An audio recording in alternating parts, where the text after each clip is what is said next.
I like to think about it like sustainability squared.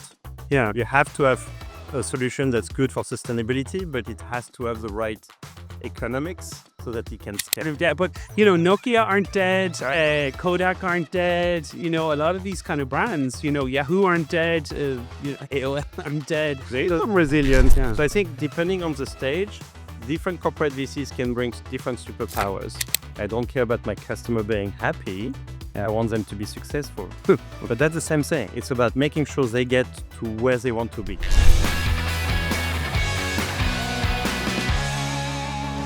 Welcome to Venture Ahead. It's a series of podcasts recorded by IE University. These were recorded in Porto Alegre in Brazil at the 4th edition of the South Summit. We got to speak to people who had done keynotes, former IE students. We got to speak to people who were on panels, people that we just met and found interesting. Do this at each of the South Summit because it's a great opportunity to talk to some of the people. So thank you for getting this far.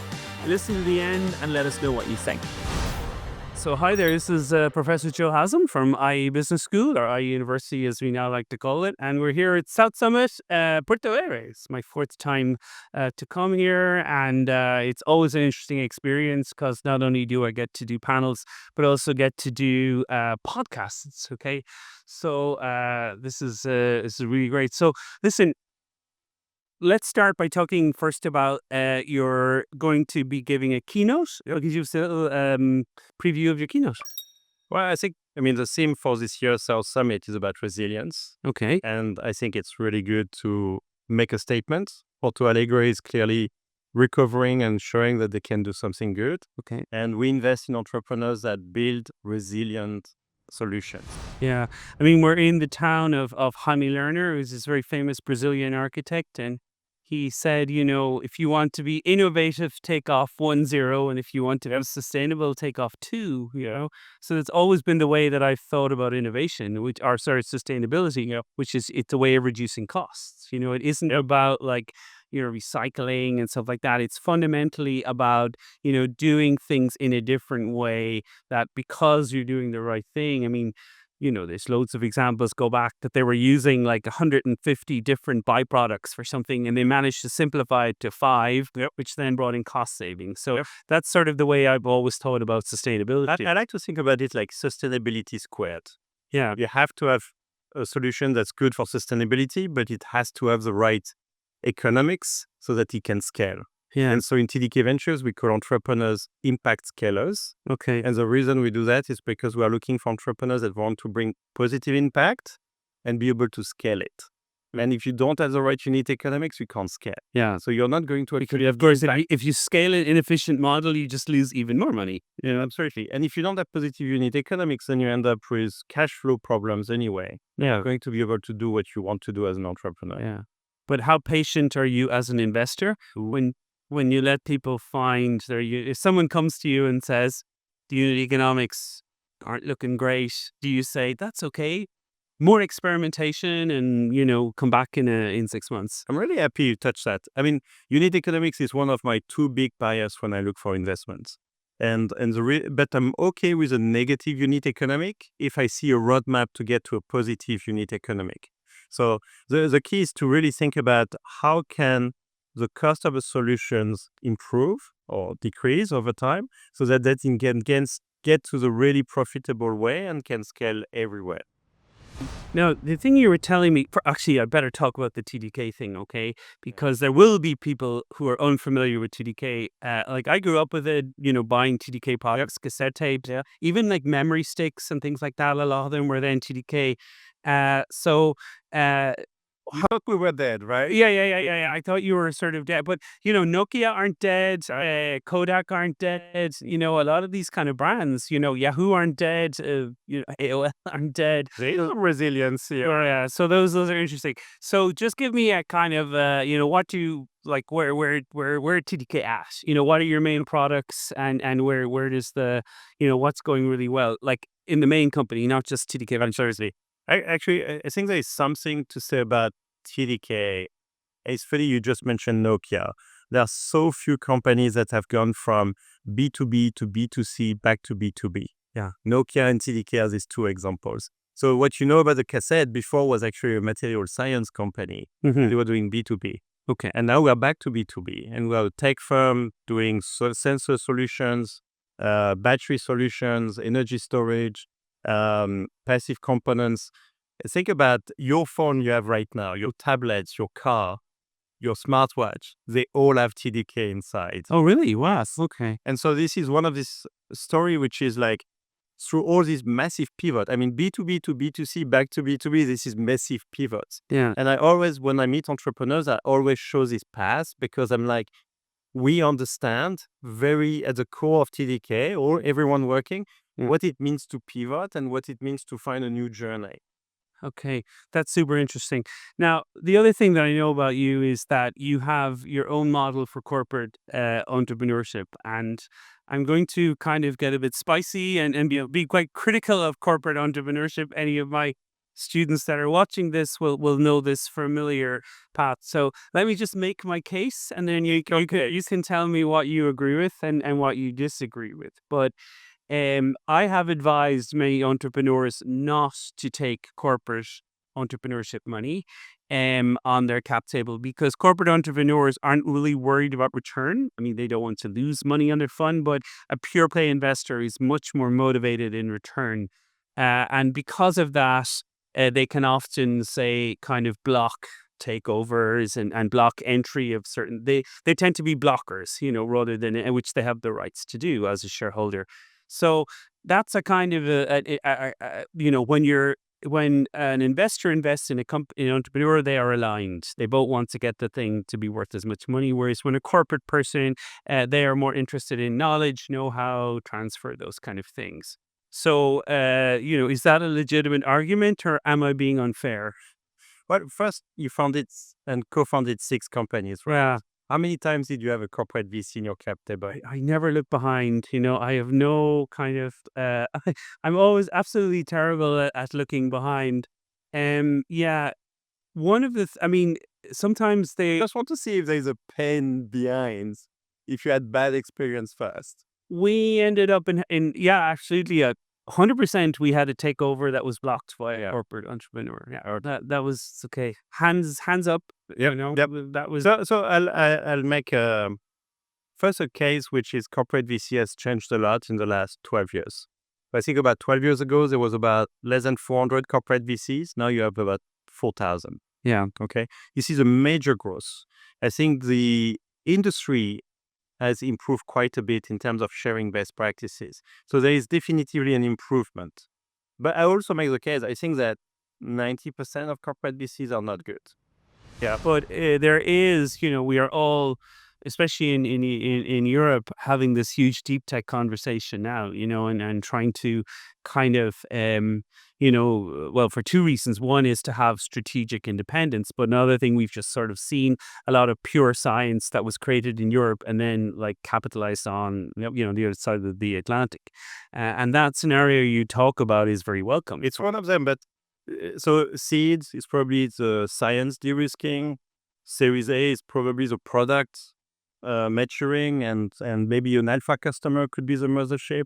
Series B could be bringing the go-to-market through the customers of the mothership or the mothership itself. Yeah. So I think depending on the stage, different corporate VCs can bring different superpowers. And so if I was to give an advice to an entrepreneur is first, watch out for the 90%. Yeah. And hopefully, and I'm doing a podcast called Corporate Venturing Insider, where I try to interview people who have good best practices. So hopefully that 90% becomes 50% and then 20%. But watch out for this 90% today. Ask the right questions.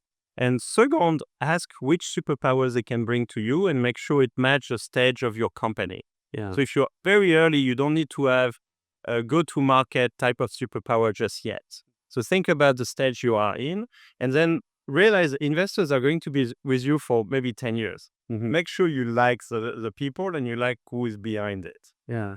Yeah, I know that the 10-year thing is, especially in deep tech, it can be even longer. Yep. So if so we say you got a tempting offer from a pure play VC, Andreessen Horowitz or something like that, would you say no? I'm a corporate venture guy. No, I think what I really like, and I think entrepreneurs would benefit, is try to have a mix of VCs and CVCs in your cap table. But that's all out war. That's basically like No, that's no. that's the whatever the Jets and the where my West Side Story metaphors are are that's like the Montagues and the Capulets. That's just never gonna because there's okay, here I go again with like unloading my trauma on the audience of South Summit. But you're going to feel better at the end of the podcast. But you just saw that they were like they didn't have respect for each other. They were so true. Yeah. And I think this is changing.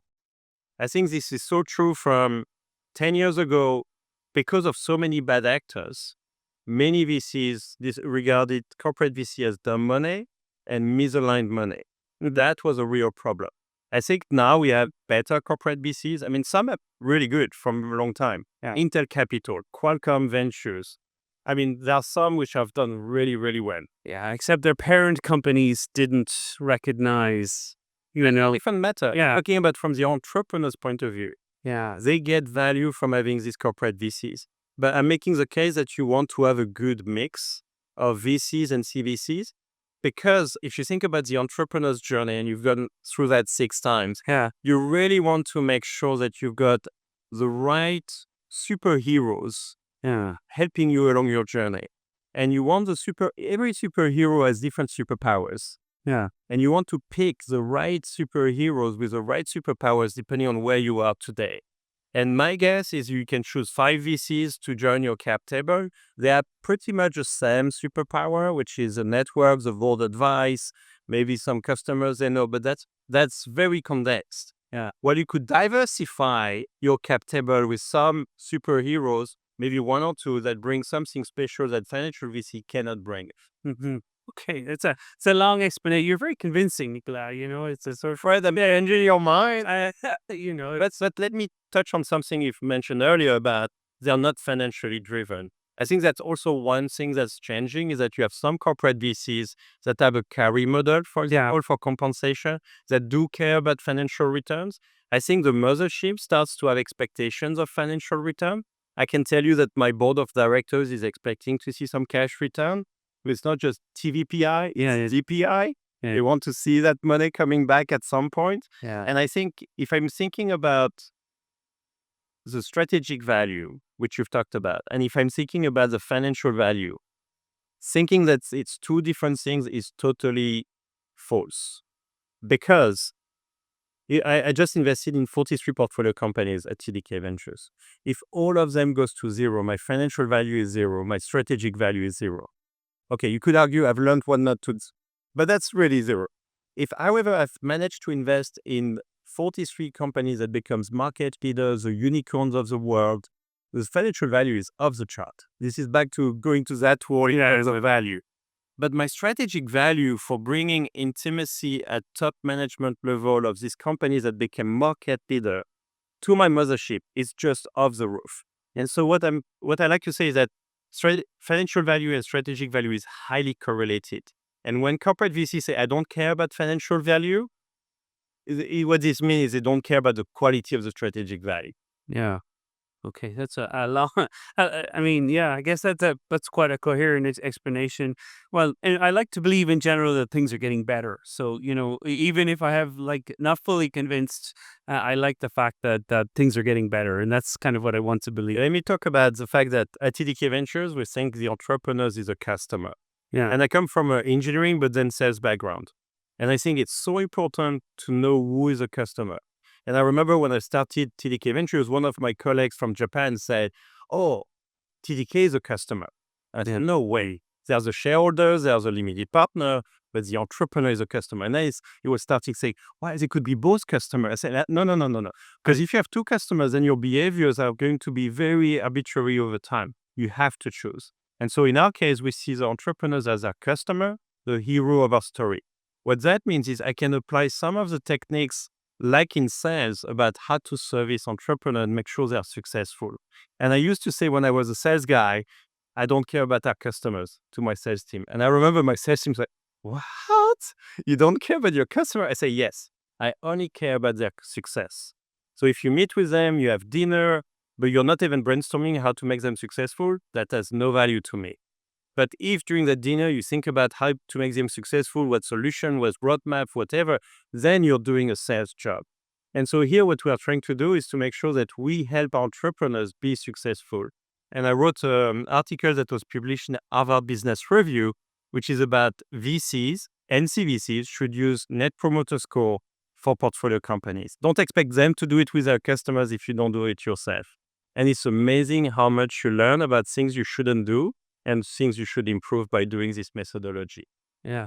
Well, I always think of my students as my customers, and those are the people that I need to make happy rather than Not the universe, rather than my head of department, who while you're sharing. yeah, but it Make your turns out, students yeah, happy.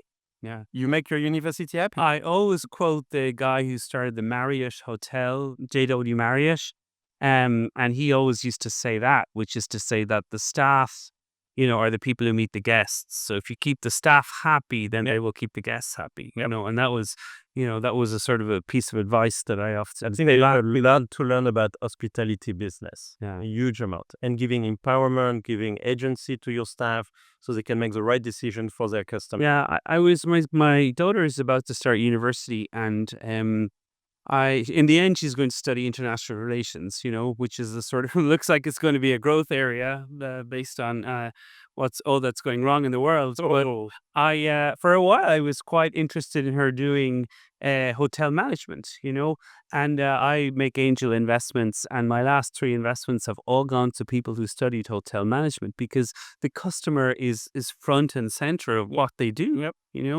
And No ambiguity. yeah.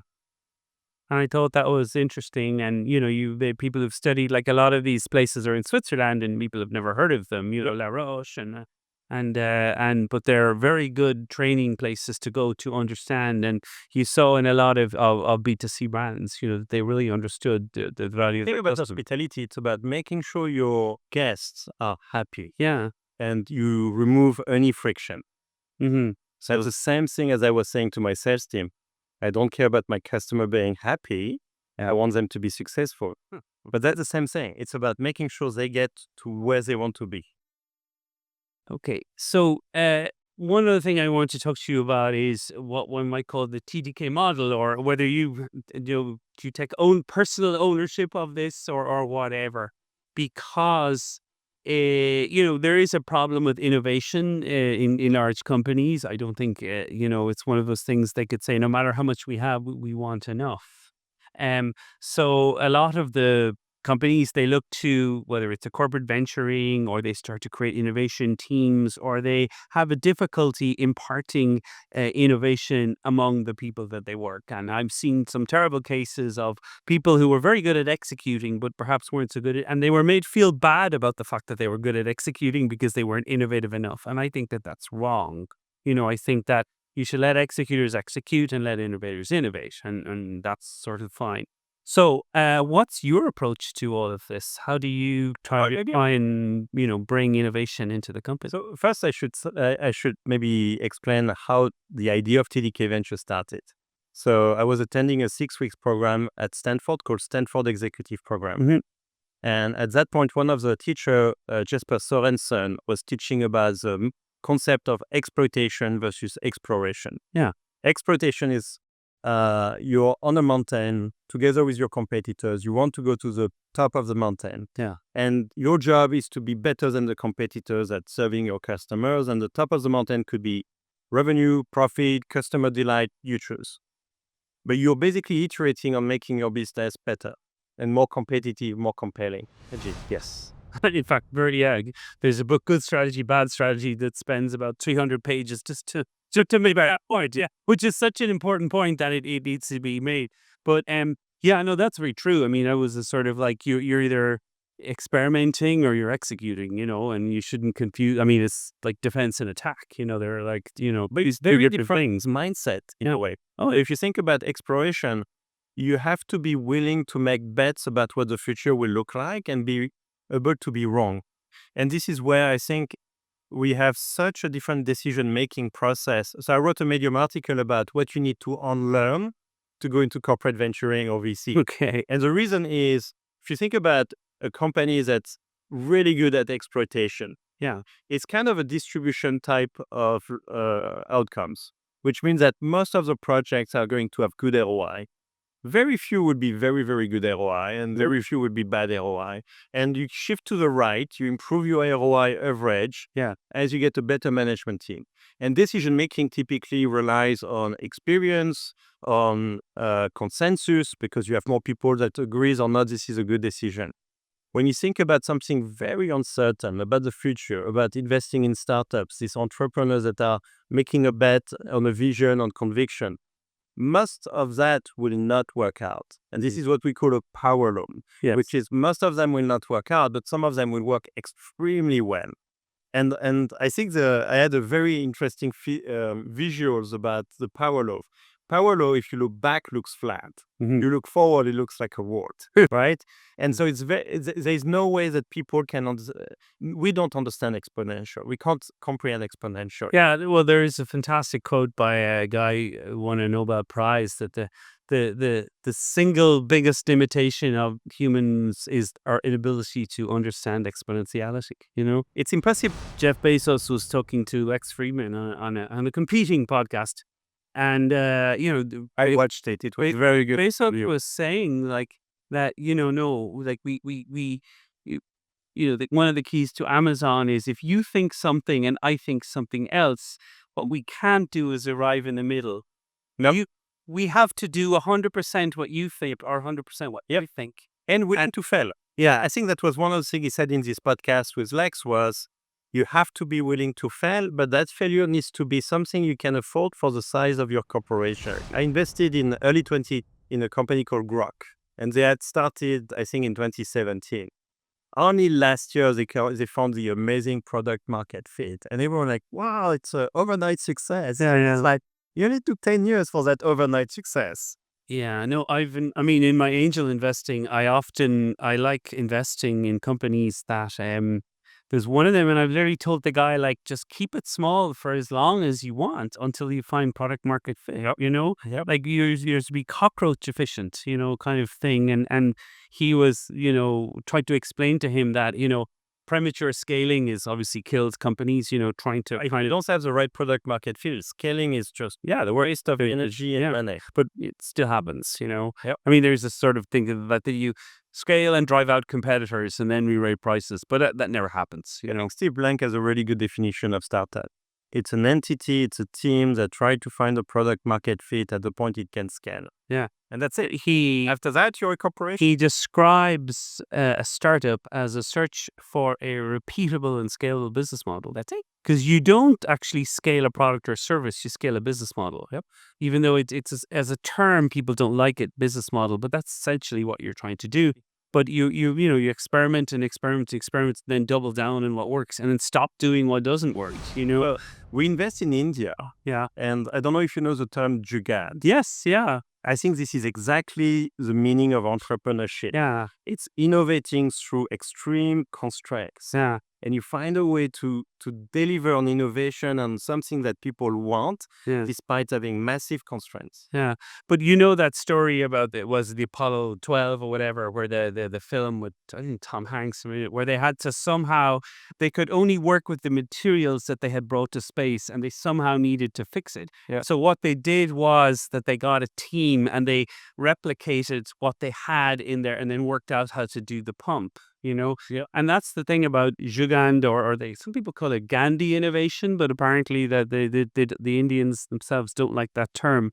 But the idea is that, which is to say, like that you have a fixed number of things and you have to somehow combine those, and having less parts, because one of the problems is that a lot of things are made for a world of abundance rather than a world of scarcity. Or sorry, got that wrong. And so what's happened is that the less moving parts. That's one of the things about electric cars. They have far few parts, which then don't need to be replaced, and that affects the business model. And I think it's back to the sustainability squared. So one good example I read was Nike. At some point, they wanted to use less chemicals because of all the harm it was creating. Yeah. And they found a new compound to get the sole attached to the shoe that was less chemical, much more sustainable, and so much cheaper. Yeah, I just told that story in the last podcast. But you did? Oh, I'm sorry. No, that's okay. Repetition. I did not listen to the podcast. Repetition is good. I was always joking on a friend of mine who works in Microsoft. He always says that it's only when people are sick of hearing something that you know that it's got through. But yeah, no, that's a famous kind of About stories, the fourth choice. Yeah. Or things that it's either sustainable or is going to be good economics. And I think that if I look at many of the portfolio companies we invest in, yeah. it's killing this fourth choice. You can create something with green energy that's going to be even better unit economics. Yeah, yeah.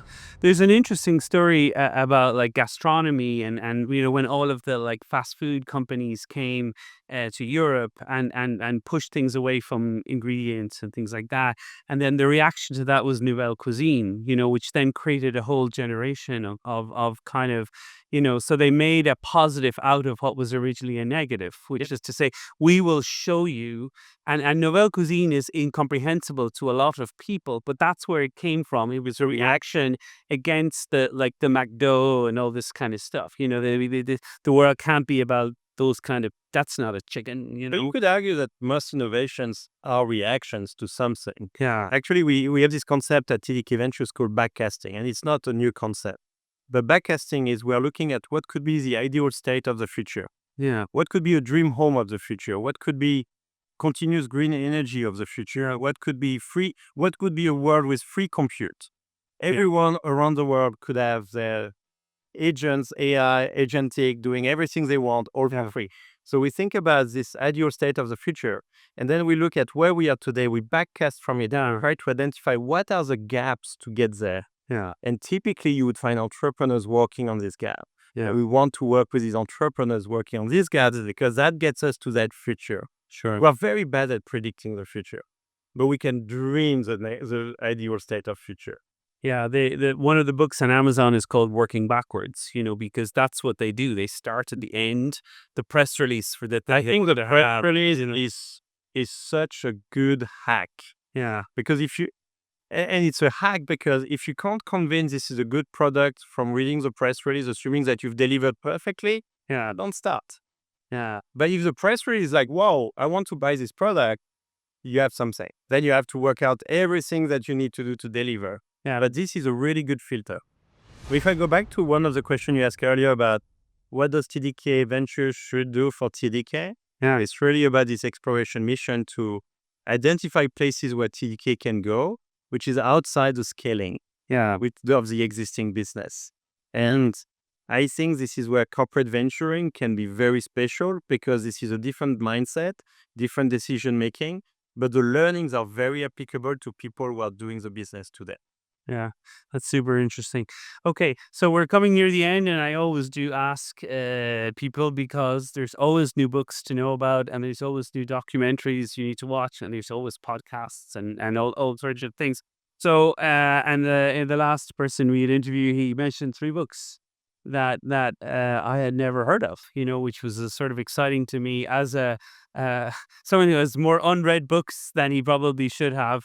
But so could I just ask you to mention a few books that you would recommend or that have kind of played a part in your life, or documentaries or movies, or just kind of, even podcasts you listen to, or just something that would be kind of useful for the audience? Okay, I was prepared, but I think I talk about 2 that are very influential in my way of thinking of management. So the first one, which I listened as an audiobook, like back in 2000, I think, my first flight on Virgin Atlantic, and that was The 1 Minute Manager. Okay. I've seen it, but I've never read it. Yeah, it's funny because I read it afterwards, like 20 years later, and I was like, oh, that's it. Yeah. But the concept is so important, which is whenever you give feedback, give it in 1 minute. And it's good parenting too, but it's really about you if something is bad, you find the right time very quickly, timely, and you give the feedback, you say what you observe and why you should not see it happen again. And if it's positive, you also only take it 1 minute. Mm-hmm. And the intention is not to do this sandwich of positive, negative, positive. You just say it and then you go with your business. And the person will take the feedback as it is versus feeling bad about it. Yeah. It's not like a 1 hour about all of this. So that's the 1 Minute Manager I thought was such influential for my way of thinking. And it was very early in my career. I think the second one, which was really interesting, was The Five Dysfunctions of a Team by Lencioni. Okay. And that one is really interesting because it looks at the team dynamics, how to think. And it's a really good book because it reads like a startup in the Silicon Valley story. Yeah. And it's actually the last 5-6 pages where you're like, oh, I get it. But so it's really interesting to read. But it talks about what are the dysfunctions of a team that can lead to very bad team hygiene. And I'll talk to about the very first one, the fundamental one. I won't go into all of them, but it's about trust. And it's not about I trust you, Joe. Mm-hmm. It's about I trust the team enough to be able to share my vulnerability. Yeah, psychological safety is what they call it. Yeah. It's kind of safe, but it's Yeah. also about I trust you guys to tell me what I need to fix or how I can fix things. And this is, if you don't have that, people are guarded, they're not going to share everything.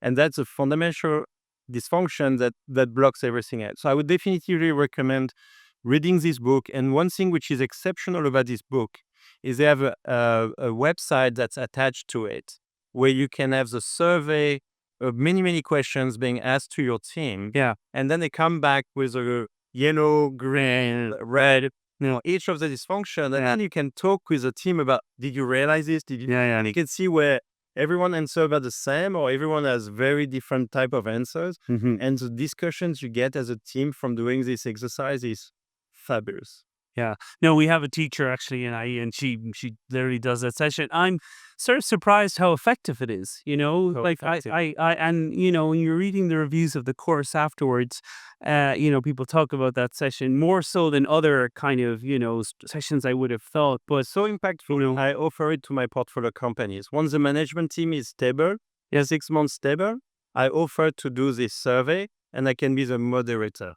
Because it's good to have a moderator with a third party to that. Yeah, I mean we don't have time to go too fully into this, but it is interesting just how bad management is in general. And one of the reasons is people just don't invest time in getting good at it. There's a feeling people think like they're good drivers or good at having sex. Everyone sort of thinks they're good at it, and they never take the time either to ask anyone or to kind of read books about it. Yeah. And one of the things I'm working on is why so many people are unhappy in their jobs, and the people say as little as 29% of people like their job. And why one of the reasons is just bad management. Managers are not prepared, and when you speak to people I've been speaking to try and understand this phenomenon, like they say, listen, I was talking to someone in HR once, and she's like, I read every book, I listen to every podcast, I dedicate myself to being the best at this job, she said, and I still feel hopeless at it. The one thing I tell my team, so if they listen to the podcast, they have heard it so many times. My ultimate goal is to become useless. Because if I manage to become useless, it means that they make really good decisions in the absence of me being present. Yeah. Which means that we are really scalable. We're going to make the right decisions that are aligned with our core values. Yeah, I know. But it's just that it affects your payment. It's like how to argue that you should be paid $5 million a year if your ultimate job is not to do anything. But it's just good management. Yeah. If you think about management, it's about unlocking your team to be more successful and to deliver better. That's it. That's the role of a manager. No, it's I agree 100% that it's good manager, and the best manager is like that the team hums along without them, and then you are able to jump in if like something happens, but it shouldn't need you to be like kind of pushing everything and things like that. Like because if you lose the weight of your voice, you keep your voice for when you need it. When like if Nicolas suddenly makes this intervention, suddenly people are like, oh, okay, ever. But anyway, we are out of time, and there's a sort of AI has told us the ideal and optimal length of a podcast, so we have to deliver trusty to deliver that. But it's been a pleasure speaking with you, Nicolas, today, and I hope that you enjoyed the conversation. Thank you for coming to South Summit, Brazil. And as I always say, we hope to see you in South Summit, Madrid. And I'm already confirmed. Fantastic. Okay. Yep. So, merci beaucoup. Thank you. Thank you, Joe.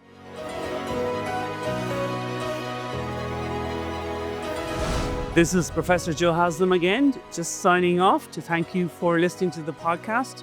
They're available on Amazon, they're available on Spotify, they're available on Apple, and they're available on iVoox. Please talk to your friends about them. Tell us what you liked and recommend them. We want to get these ideas spread, and they're a very important part of the community we're trying to build here at IE University. So thank you for listening to Venture Ahead.